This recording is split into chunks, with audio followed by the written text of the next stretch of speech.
اب سنیے دو آیتیں ربا کے بارے میں، یہ آخری حکم ہے۔ ربا، سود، اس کی ممانعت کے بارے میں احکامات گریجولی آئے تھے۔ سورہ نساء میں کچھ پڑھیں گے، آل عمران میں اشارہ آئے گا، مائدہ میں کچھ ذکر آئے گا۔ یہ آخری حکم ہے ربا کے بارے میں، سود کے بارے میں، جو آیا 9 ہجری میں۔ یا ایھا الذین آمنوا اتقوا اللہ، اے ایمان والو اللہ کا تقوی اختیار کرو، ڈرو اللہ سے۔ وذروا ما بقی من الربا، اور ربا یعنی سود میں سے جو کچھ رہ گیا چھوڑ دو، ان کنتم مؤمنین، اگر تم ایمان والے ہو۔ آیت کو دیکھیں، اسکرین پر آپ کے سامنے ٹیکسٹ موجود ہے۔ جو لوگ لائیو دیکھ رہے ہیں ان سے گزارش ہے قرآن کھول کر اپنے سامنے رکھے، شاید اسکرین پر بھی ٹیکسٹ آپ کے سامنے آتا ہوگا، آئی ڈونٹ نو۔ دیکھیں اسکرین پر ٹیکسٹ کو، آیت شروع ہو رہی ہے یا ایھا الذین آمنو، اے ایمان والو، آیت ختم ہو رہی ہے ان کنتم مومنین، اگر تم ایمان والے ہو۔ آیت کے شروع میں ایمان، آیت کے آخر میں ایمان، بیچ میں کیا؟ اللہ سے ڈرو، اللہ کا ڈر، اور کیا؟ سود کو چھوڑ دو۔ حاصل کیا ہے؟ ایمان اور سود ایک جگہ جمع نہیں ہو سکتے۔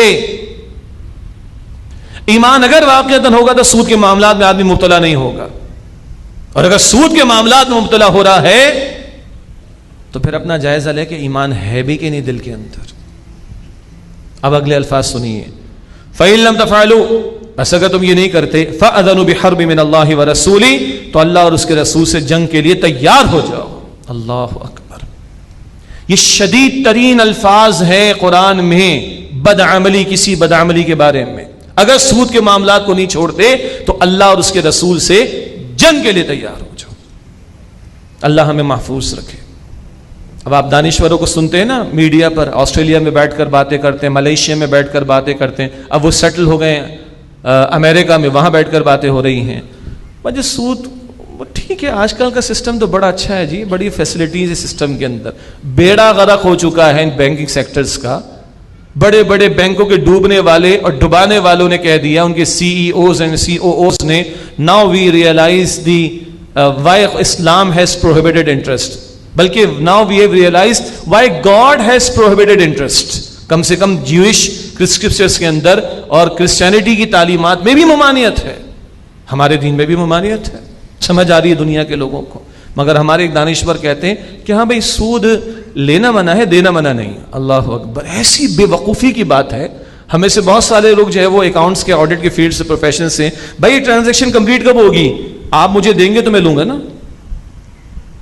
تو عجیب بات ہے، بھائی لینا منع ہے، دینا منع نہیں۔ اللہ اکبر، حدیث کہاں لے کے جائیں گے حضور کی صلی اللہ علیہ وسلم، صحیح مسلم کی روایت، لعنت کی رسول اللہ علیہ السلام نے سود لینے والے پر، سود دینے والے پر، سود کا معاملہ لکھنے والے پر، اور اس پر گواہ بننے والے پر، اور حضور نے فرمایا چاروں برابر ہیں۔ صحیح مسلم شریف کی روایت۔ کہاں لے کے جائیں گے احادیث کو؟ اللہ ہم سب کی حفاظت فرمائے۔ خدا نہ خاصہ کوئی بھائی کوئی بہن کہیں خدا نہ خاصہ پھنسا ہوا ہے، ہم دعا کریں گے اللہ جان چھڑائے ان کی۔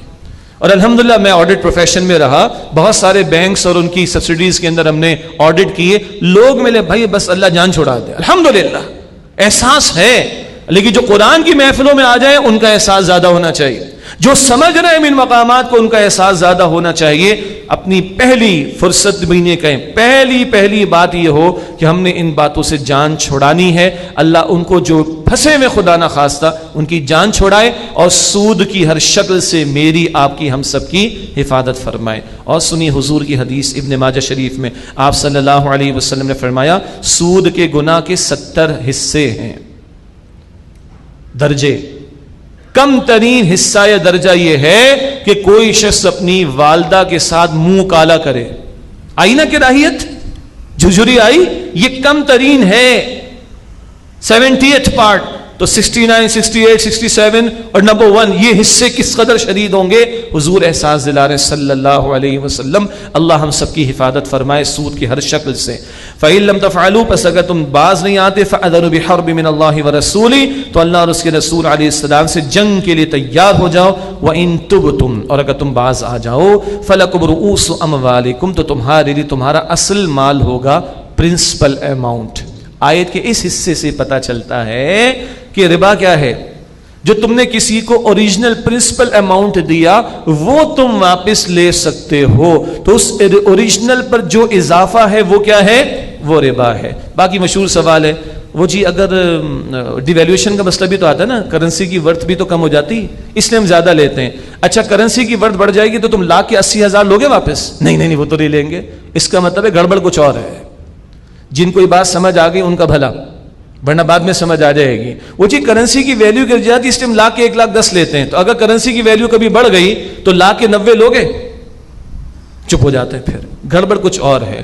اور کوئی جا کے مارشل سے پوچھے, اکانومسٹ جو تھا, وہ بھی آپ کو یہ بتا دے گا یہ ساری ڈیویلیویشن کے مسائل کی بھی جڑ و بنیاد یہ انٹرسٹ ہے. اس کو ختم کرو, یہ سارے جھگڑے ہی ختم ہو جائیں گے.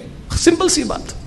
لیکن بہرحال یہ مسائل تفصیلاً تو اپنی جگہ. عرض یہ کر رہا تھا فلکم رؤوس اموالکم, باز آ جاؤ تو تمہارے لیے تمہارا اپنا اصل مال ہے.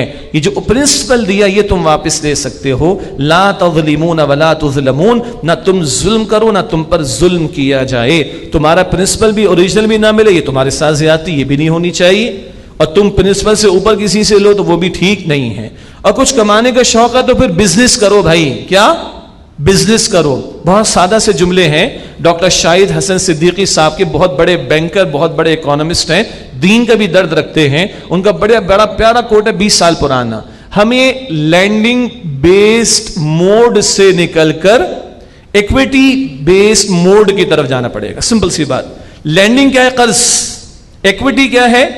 پروفٹ اینڈ لاس میں شیئرنگ. بزنس, ارے بزنس میں تو بڑا مسئلہ ہوگا, تو ساری مارکیٹ کس پہ چل رہی ہے؟ رسک پہ تو چل رہی. پروفٹ اینڈ لاس میں تو معاملہ چل رہا ہے, تو رسک ادھر بھی آنا چاہیے. سمپل سی بات ہے.